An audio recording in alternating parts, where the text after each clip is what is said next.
Welcome to 340B Insight from 340B Health. Hello from Washington, D.C., and welcome back to 340B Insight, the premier podcast about the 340B drug pricing program.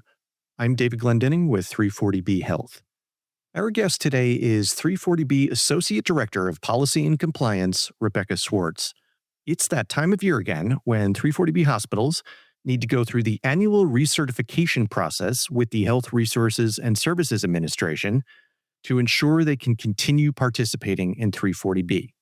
This year, that process started Monday, August 10th, and it will end on Wednesday, September 9th, providing just more than 4 weeks to complete the annual requirement. So this is a good time to have Rebecca on the show again to go over what hospitals need to know about recertification. Here's that conversation. I am speaking with Rebecca Swartz from our Policy and Compliance team here at 340B Health. Rebecca, welcome back to 340B Insight. Thank you so much, David, for having me. So, Rebecca, not only are you on the legal and policy team here at 340B Health, but you also happen to be my next door neighbor at the office. So anytime I have a policy or compliance question, I don't have far to go.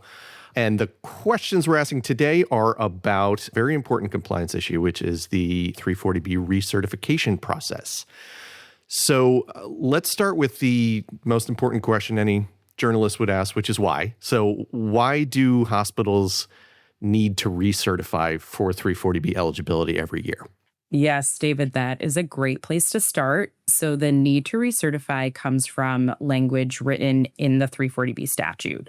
And the law's language describes validating eligibility, maintaining records. So it's pretty general, but it does explicitly say that. And that has become an annual process everyone calls recertification.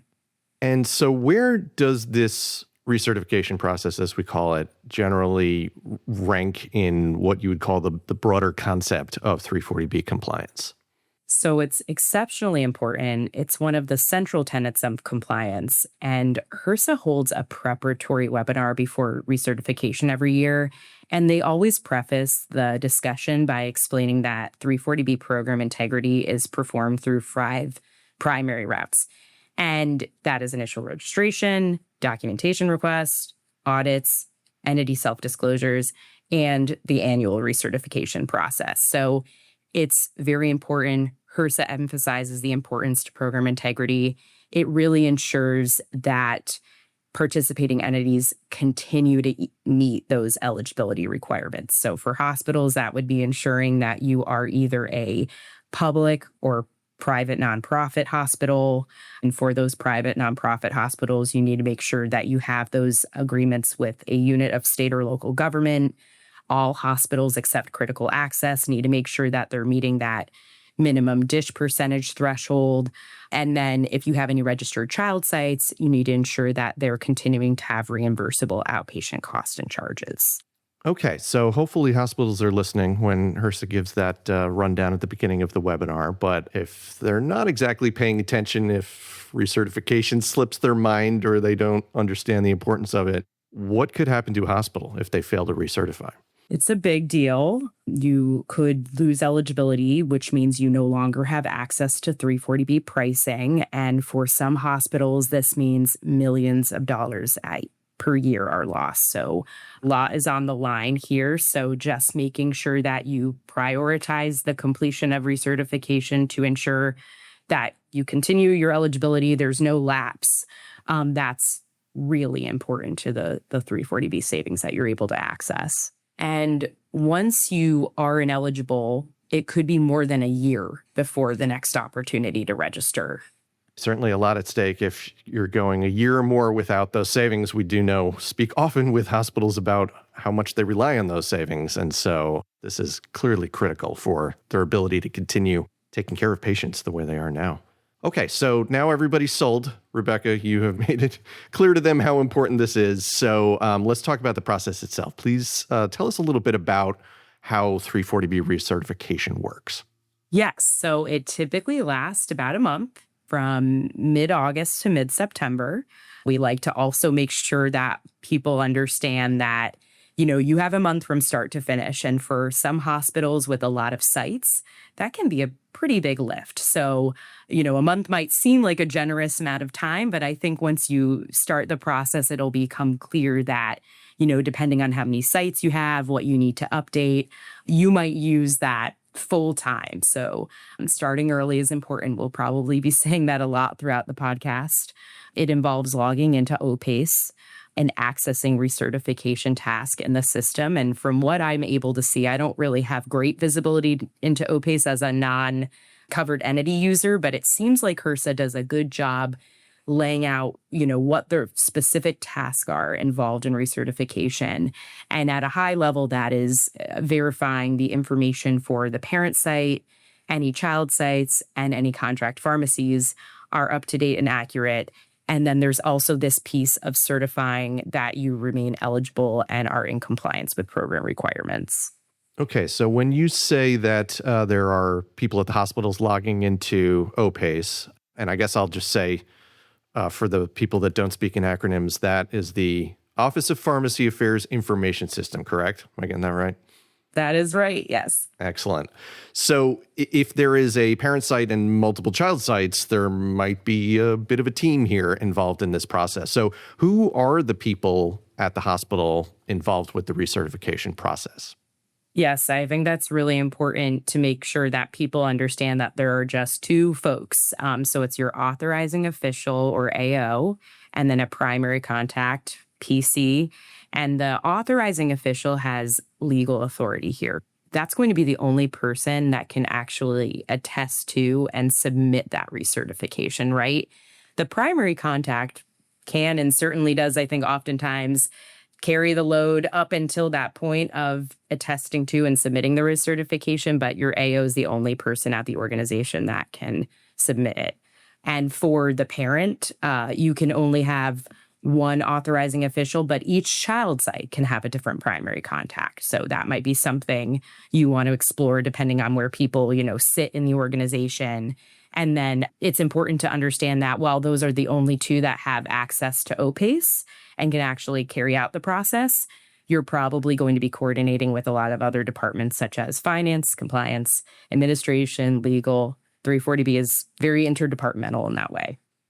Many of the hospitals you've worked with have been through recertification probably many of times, and with you helping members through the process, you've seen them go through it many times. So I imagine you've picked up on some best practices that these AOs and PCs can use. So what are some of the things they can be doing during this process to make it go more smoothly? Yes. So as we said before, start early and make sure that you have the necessary worksheets and other documentation ready to go before you sit down to do it. I will say, unlike initial registration, you can complete recertification in multiple sittings. It doesn't require you to do it in one session, but I think it's still helpful just to have everything up front or everything that you anticipate needing up front. Of course, there's sometimes surprises. We also recommend going through the parent first, the parent site record first, because the confirmations flow down to each child site so that the information will flow to the child site records, and that just makes it a bit easier for you in that way. And then, if you have your primary contact, go through the records first and have the authorizing official review it after. That can be a way to kind of divide and conquer. And oftentimes your primary contact is a bit more involved in the day-to-day operations of 340B. So they might be a little bit more, savvy with OPACE and that type of thing. But for both of them, watch out for emails, any return task from HRSA. Again, I want to give HRSA a plug here. Like, they're very good about communicating daily the status of recertification. So make sure that you're watching email closely to understand where you are in the process. And then another thing is to take screenshots of each screen.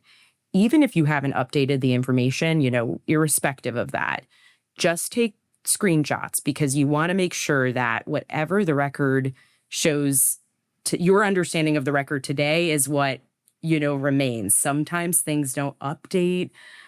Systems are fallible. So just make sure that you have record of that via screenshots. And that way, if there are discrepancies, that can be a helpful way for you to communicate to HRSA maybe what went wrong. Said systems are fallible. We know people are fallible too sometimes, and maybe the information doesn't line up correctly the way it should every time. So what happens if one of these reviewers logs into OPACE and comes across some kind of discrepancy or error in what they're seeing there? Don't panic, firstly, because it's common that you're going to be looking at a piece of documentation, whether that's your cost report. I'm going to say it's generally your cost report. And you're saying, our dish percentage is different than what it should be. Or, this child site has fallen off. There's no longer both reimbursable outpatient costs and charges. That's okay. Recertification is really there to make sure that your information is accurate, up to date. So it is the time to make updates to those necessary fields and upload supporting documentation. And also, though, as much as recertification is there to verify, validate your information, it highlights the need to check and update OPACE throughout the year. So regular maintenance should be a part of your 340B policies and procedures. But again, don't panic. That's what recertification is built for, especially if you're not doing things last minute. It should be totally fine. So there's this feature in OPACE that will allow primary contacts to pull back recertification to correct an error or an omission after they've sent it to the AO for attestation. So there's a button that they will press. It's very clear. It says back to PC, and it will allow the PC to make corrections, add missing documents, make any additional changes, and then resend the recertification to the AO to review. And, there's been times where, you think you're ready and then you realize, oh, no, we're missing a worksheet. And this is a great way to ensure that you can do that without having to submit it and then it being kicked back to you by HRSA in the end anyway. Okay, good to hear there's a little bit of an undo button, so to speak, if they do run into a situation like that. You had mentioned in that last answer about the need to be updating OPACE throughout the year and not just during recertification. So I'm getting that recertification is not really the only opportunity to update the OPACE records? That's right. And you shouldn't solely rely on recertification. As we know, aside from critical access hospitals, the remaining 5 hospital types do have a dish percentage threshold that they need to meet. And so depending on when you file your Medicare cost report, you need to be making sure that the most recently filed cost report still reflects an eligible dish percentage in, correspondence with your 340B hospital type. So that's really important to be monitoring and just ensuring that you remain eligible, right? And I will say, too, that the change request functionality, it is locked during recertification. The only thing that you can update is your authorizing official. So should that person, change sometime during recertification, or you find that you don't have the right person designated, you can and should use the change request feature for that reason. But otherwise, during the recertification process, it is locked because you're essentially, it's one big change request in a way, right? That's sort of the purpose of recertification, is to update your records. So yeah, I hope that helps kind of explain the role of recertification and then, maintenance and throughout the year. So they do have these change requests you can make throughout the year, but as you mentioned, recertification also a really good time to check the records and make sure everything is up to date.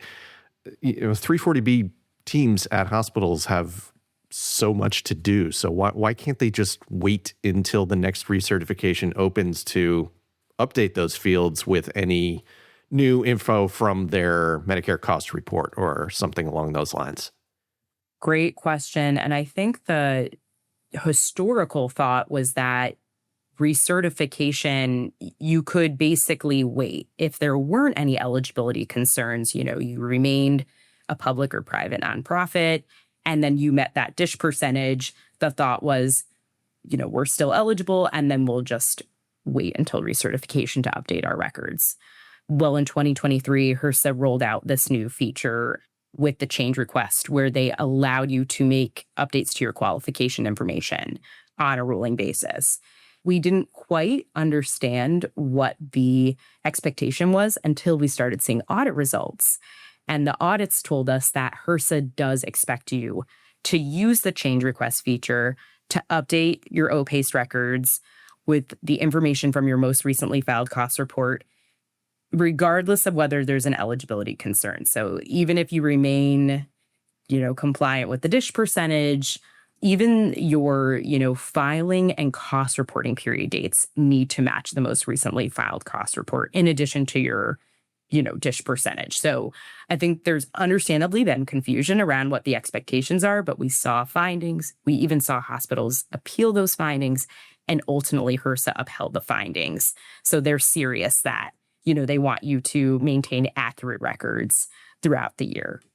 Yeah, and at the end of the day, if there are going to be audits, we want hospitals to come away with those process with clean audits. So important to be using those change requests. Rebecca, this has all been really helpful information. What should hospitals do if they need more information than what we've covered here, or they have concerns about the recertification process? I think it's understandable that hospitals would. Things are going to come up during recertification, even during your normal maintenance. So it's always good to tap into legal counsel, especially when your authorizing official is taking a look at those 7 attestations of eligibility and compliance. If you have concerns about being able to attest to any of those, consult legal counsel. 340B Health, we're here for our members too. Remember that, we have our recertification resource, a registration resource. They're very similar. And then we have an annual webinar on recertification. So please refer to those resources. HRSA also has a resource on its website. The OPACE user guide is great as well. They have their annual recertification webinar. And then any, unanswered questions, we're here for you through our technical assistance calls. So please reach out to our team with any questions. And then Apexis call center is also great. They are on standby at the ready to help as well. Great. I'm glad to hear you are on call for all of those members. I'm also so glad you're on call for me. Anytime I have questions about any of this that I'm trying to communicate to our members, next time that happens, I can take that short walk, or if I'm feeling really lazy, I'll just knock on the office wall and we can chat. Yes. Rebecca, thank you so much for taking the time to be with us today, and we'll hopefully catch up with you soon. Thank you so much, David. Appreciate it. Our thanks again to 340B Health's Rebecca Swartz. Please be sure to visit the show notes where we have some links to the resources that Rebecca mentioned. And if you are a 340B Health member going through recertification and need some help, please call the policy and compliance team so they can assist you. We will be back with our next episode in a few weeks. In the meantime, as always, thanks for listening and be well. Thanks for listening to 340B Insight. Subscribe and rate us on Apple Podcasts, Google Play, Spotify, or wherever you listen to podcasts. For more information, visit our website at 340bpodcast.org. You can also follow us on Twitter at 340B Health and submit a question or idea to the show by emailing us at podcast@340bhealth.org.